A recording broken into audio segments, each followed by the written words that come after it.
After innumerable cases of women suffering from domestic violence, a man files for divorce alleging physical assault from his wife. 108 ambulance workers declare indefinite hunger strike. Chief Minister Sadananda Gowda says all demands cannot be met. While A. Raja makes a U-turn on Chidambaram, CBI refuses to probe Chidambaram, says they are an independent body and no one can give an undertaking.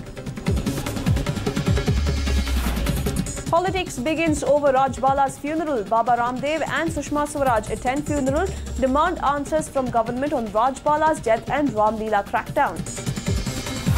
And Lewis Hamilton awes Bengalurians with his stunts. F1 fans go berserk on Nice Road, break the barricades and rush forward to catch a glimpse of Lewis Hamilton.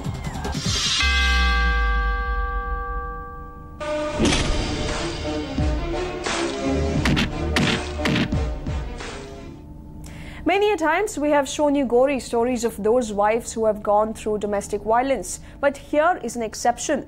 A husband who is pleading for rescue from his violent wife. People believe women fall prey to domestic violence and it is only women who tolerate beating husbands and try their best to keep the family happy. But there is an exception here.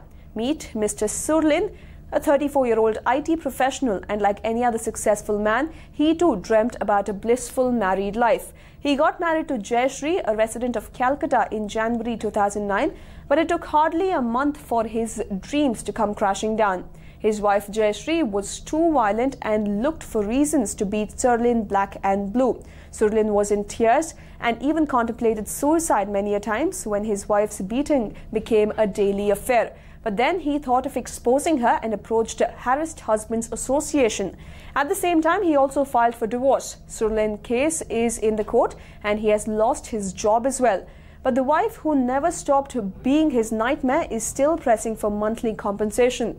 Surlin wants his case to be made public so that men who are silently suffering like him should get the courage to come out against their violent wives. And today we're joined in the News 9 studios by Mr. Surlin, who is a victim of domestic violence, and Mr. Shiv Kumar Challa, who is a men's rights activist. Thank you both of you for joining us on our News 9 studios. Mr. Surlin, the first question for you: when did you get married? How did it all start?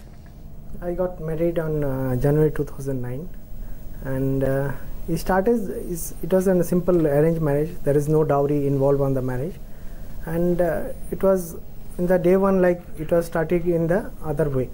Like I had a lot of dream before my marriage, like I'll get some very good partner who will be for a long time with me, and what basically a man and as well as a woman also expect from the other side.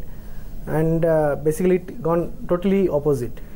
She's from the starting week only she's become so violent, and she's talking like pushing me and talking like that.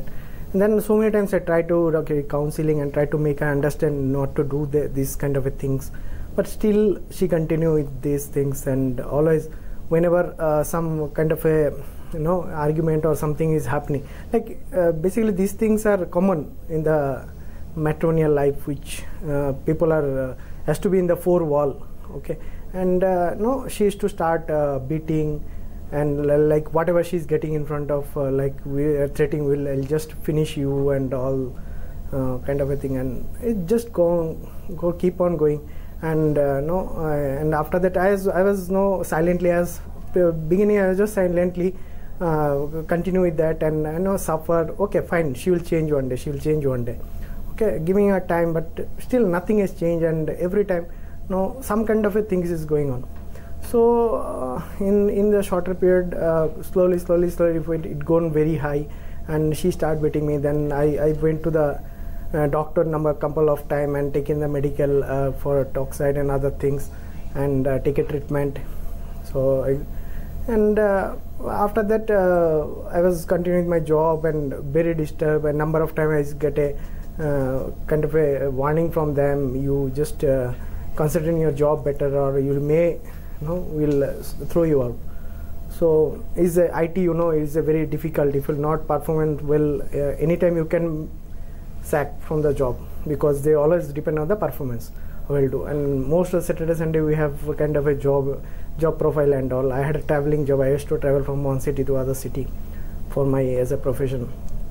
I was handling IT and telecom, everything. So this continues and my suffering, and I got so much of depression. I used to sit and cry some silent places in the bus stop, like a customer place, wherever I'm just going, like in the park and all, alone sitting crying. What happened with me? Like no response. And if I'm going to tell somebody, people are not believing, because they are telling you are a man, you born like a brave. So where? But because it is not the exist story of the one side. It is just one side of the story, and it's continue, and I become so much of frustrated and depressed, and what simple, and really means. Still, I miss, once you'll get married, as per the Hindu, you can't get, as we feel like what we have listened from the child, you can't get married again. The marriage is for one time, it is built in heaven, and couple, God is making the couple and sending there. And if this is a couple, then why marriage is required in this society? Better you stay alone somewhere, and can spend our old age in the some old age homes and all. So why marriage is required? Or we need a protection, like we require a protection where if something is going on, we should get a support. We should get a support from the society. We should get a support from the law everywhere, saying that this person is suffering. Okay, give him a support. Right, and also, when did you see things going wrong? Now, it was an arranged marriage. Your family did not do well research about her family. How did you all come into contact? How did the families meet? And how are her family members? Well, this is basically the family members. It came in the paper. We was talking to in the paper, and then the phone call has started. We was interacting with the phone in the beginning. And then slowly, they come to our house. We start discussing all about the marriage and other things, like how it will go about. And in the Bengali culture, if you'll see, there is no dowry system at all. If somebody go for any kind of a dowry things will come, the marriage will automatically is because it is not there basically in the Bengali culture. So, but still from the starting only they'll say, we'll put you in trouble, like that kind of a threatening always we are getting. And they're always putting a kind of a pressure to us, like if we are not listening to you, us, we'll put you in big trouble. You don't know what is going to happen in future. And I still think be a God-fearing, at least be a God-fearing, and don't say all these things, because we got married, and she's not interested to stay a long time in the house also. Like whenever she's going out from the house and talking for a long time in the phone, I don't know, some backup people are maybe there who are giving a kind of a long hours talk and give some idea to do some kind of activity in the houses. I believe that. And whenever seeing, I try to reconciling, talk to her and make her understand, she's become a violent. Right, and Mr. Shivkumar, you tell us you have seen such cases before. Where does it go wrong? Is it a preconceived notion that the man and the woman have when they are entering marriage, something to do with the life before marriage, or something that goes wrong in the marriage itself? Right. Before going to that, I'd just like to correct. Our NGO is basically on child welfare and family harmony. So we work for child rights and well-being of the family. I mean, because child and family is there, and part of it is men is also part of it. See, most of the cases, every week, it's increasing every month, and progressively I'm seeing since my association with this case. Basically, it is the expectations. The expectations are unfulfilled. Unfulfilled. And the other thing is, we are right now, as a society, we are changing.